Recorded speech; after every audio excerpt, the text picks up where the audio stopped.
আসসালামু আলাইকুম। আমি ARJ ফার্ম থেকে আরিফ আপনাদের মাঝে আবারও নতুন একটি ভিডিও নিয়ে উপস্থিত হলাম। তো আপনারা দেখতেই পাচ্ছেন এখানে 498টি মুরগি রয়েছে। আমি আগেও বলেছি আপনাদেরকে। তো আজকে রোজার আগের দিন।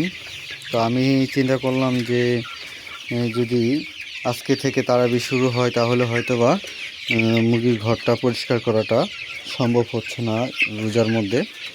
তো এই চিন্তা করে ভাবলাম যে যদি আমি আজকে যদি পরিষ্কার করে দিই তাহলে হয়তোবা একটু আমার কিছুটা উপকার হবে এবং মুরগিরও ভালো হবে। তো আজকে আমি সুন্দর করে পরিষ্কার করে দিয়ে যে কাঠের তুষ বা গোড়া বলে সেটা আমি এখানে ছিটিয়ে দিয়েছি। তো এখন দেখতে পাচ্ছেন, তো আমি আগেও বলেছিলাম যে একটু ঘন ঘন পরিষ্কার করাটা সব থেকে ভালো, কারণ মুরগির বাচ্চা এবং মুরগি সুস্থ থাকে। মুরগিগুলো সুস্থ থাকার জন্য ঘন ঘন পরিষ্কার করাটাই উত্তম। তো আপনারা দেখতে পাচ্ছেন মুরগিগুলো কীভাবে কাঠের গুঁড়ো দিয়ে খেলা করছে এবং গোসল করতেছে। তো এটা ওদের একটা স্বভাব। তো যেহেতু একটু ফ্রেশ ফিল করতেছে, তাই তারা এখানে এভাবে মজা করতেছে বা আনন্দ করতেছে আজকে। তো আজকে এখানে কোনো রকম গ্যাস বা কোনো রকম গন্ধ আর নেই। তো আজকে মোটামুটি ভালো করে পরিষ্কার করে দেওয়া হয়ে গেছে এখন। তো এখন আপনারা দেখতে পাচ্ছেন মুরগিগুলো কীভাবে আনন্দ উল্লাসে গোসল করতেছে কাঠের গুঁড়ো দিয়ে। তো কালকে থেকে আমি আপনাদেরকে আগে দেখিয়েছিলাম আগের ভিডিওতে। তো আমি আগের ভিডিওতে দেখিয়েছিলাম রাতে আমি এদেরকে ভুট্টা ভাঙার সাথে খাবার মিক্স করে দিয়েছিলাম। তো সকালে আমি এসে দেখি যে এরা ভুট্টা ভাঙা ঠিক মতন খেতে পারেনি এবং খাবারটাও ঠিক মতন খেতে পারেনি। তাই আমি আজকে সকালে ভুট্টা ভাঙা মিক্স না করে শুধু খাবারটাই দিয়েছি, যে 2টা দিন যদি শুধু খাবারটাই খায় তারপর থেকে নয় এদেরকে ভুট্টা ভাঙা মিক্স করে দিব। তো আজকের দিনটা যদি এরা খাবারটা খাওয়া স্টার্ট করে, হয়তো বা কালকে থেকে এরা মোটামুটি ভুট্টাও খেতে পারবে। তো মাঝখানে একটা দিন গ্যাপ রাখবো। তো তারপরও আমি রাতে কিছু কিছু ভুট্টা ভাঙা খাবারের সাথে মিক্স করে দিব। তো আপনারা অবশ্যই দেখবেন। তো আপনারা দেখতে পাচ্ছেন এখানে মুরগিগুলো কতটা ভালোভাবে রয়েছে এবং মুরগি গ্রোথটাও আপনারা বেশ মোটামুটি দেখতেই পাচ্ছেন আপনারা ভিডিওতে, যে কীভাবে মুরগিগুলো মোটামুটি সাইজ ভালো এসেছে।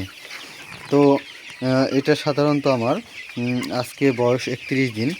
তো মোটামুটি মার্শাল্লাহ ভালো গ্রোথ চলে এসেছে এবং এখানে ভালো কিছু আশা করা যায় যে এখানে মুরগি থেকে ভালো কিছু পাবো। তো আপনারা আরেকটা জিনিস খেয়াল করছেন, আমিও খেয়াল করেছি, হয়তোবা এখানে আরও 2টি বাচ্চা খুবই অসুস্থ, ঠান্ডা লেগেছে। তো আমি ঠান্ডার ওষুধটা প্রয়োগ করেছি। তো মোটামুটি ইনশাল্লাহ আমি আশা করছি যে ভালো হয়ে যাবে। আজকে আবারও আমি ঠান্ডার ওষুধটা দিব,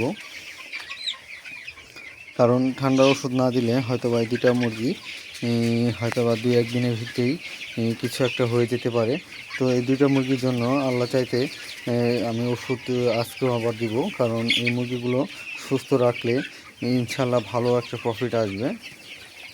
তো আপনারা সবসময় 200 টাকা বা 300 টাকা বা 500 টাকার জন্য দেখা যায় যে আপনারা 1000 টাকা বা 2000 টাকা লস হয়। কারণ হলো একটি মুরগি কমপক্ষে 250 টাকা হয় এবং এরকম যদি 7-8টি মুরগি থাকে, তাহলে আপনার এখানে মোটামুটি ভালো বলতে গেলে আপনার প্রায় 2000 টাকার মতন মুরগি থাকে, বা 1500 থেকে 1600 টাকার মতন মুরগি থাকে। 7-8টা যদি মুরগি এরকম অসুস্থ থাকে, দেখা যায় 2000 টাকার মতন মুরগি থাকে। তো সেক্ষেত্রে আপনারা এই 2000 টাকার মুরগি বাঁচানোর থেকে আপনারা মনে করেন যে 400-500 টাকার ওষুধ অনেক দামি। তো আজকে এখানে একটি জিনিস আমি বুঝতে পারলাম যে মুরগিগুলোকে যত ফ্রেশ এবং যত পরিষ্কার পরিচ্ছন্ন জায়গায় রাখতে পারবেন তত ভালো। এরপরে আমি যেখানে বাচ্চা উঠাবো সেখানে ভিডিও আপনাদেরকে আমি এর পরবর্তী ভিডিওতে দেখাবো যে আমি কোথায় বাচ্চাগুলো উঠাবো। তো আমার বাসায় একটি রুম এখনও কমপ্লিট হয় নাই এবং সেই রুমে হয়তোবা আমি বাচ্চাগুলো ওঠানোর জন্য প্রস্তুতি নিচ্ছি। তো আপনারা অবশ্যই আমার সেই ভিডিওতে দেখতে পারবেন বাচ্চাগুলো আমি কীভাবে উঠাবো। কালকে রাতে আমার আবারও ঠান্ডা লেগেছে, কারণ আমি রাতে প্রায় 10টা থেকে 10:30টার দিকে গোসল করেছি, কারণ আমি একটু ব্যস্ত ছিলাম। তো আমি খুব দৌড়াদৌড়ির ভিতরে ছিলাম, কিছু কাজ নিয়ে খুব ব্যস্ত থাকায় আমি একটু লেট করে গোসল করাতে আমার আবারও ঠান্ডা এবং হালকা হালকা জ্বর চলে এসেছে। তো আপনারা দেখতে পাচ্ছেন মুরগিগুলো কেমন সুন্দর করে গোসল করতেছে। তো এগুলো দেখতে খুব ভালোই লাগে, আপনারাও দেখতে পাচ্ছেন কত সুন্দর করে রয়েছে। তো এখানে একটু রোদ পড়ে, তা আমি এটা খুলে দিই, কারণ হলো রোদেরও একটু দরকার আছে। তো সবসময় মনে রাখবেন সকালের রোদটা আপনারা যেন মুরগিদের গায়ে না লাগে, কারণ সকালে রোদ যদি মুরগি গায়ে লাগে তাহলে মুরগির টুকরিটা একটু বেশি করবে। এবং যদি আপনারা সকালের রোদটা গায়ে না লাগাতে দেন তাহলে হয়তো মুরগি টুকরি করবে কম। এবং আপনারা আয়রনের চাহিদাটা পূরণ করবেন, আয়রন খাওয়াবেন, বা আপনারা এদেরকে একটু আয়রন বা আপনারা ঘাস, লতা পাতা,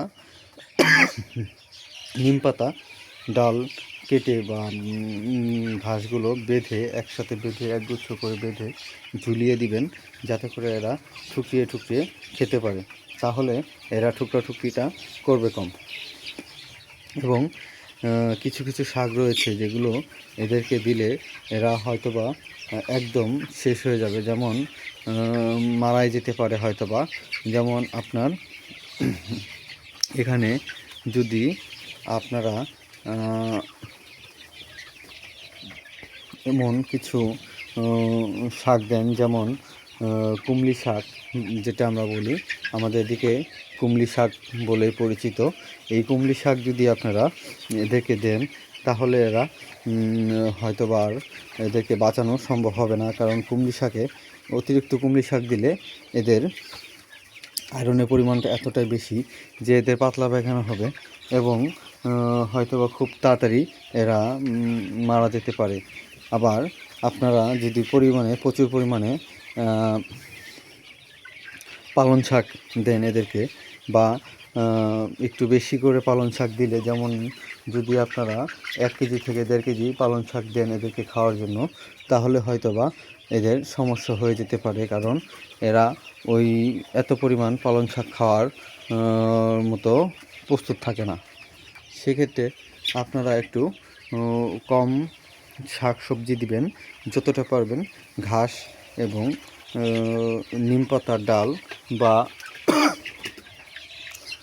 যেগুলো আপনারা জানেন যে পাতা ভিত্তে কোনো রকম সমস্যা নেই, সেই পাতাগুলো আপনারা দিতে পারেন।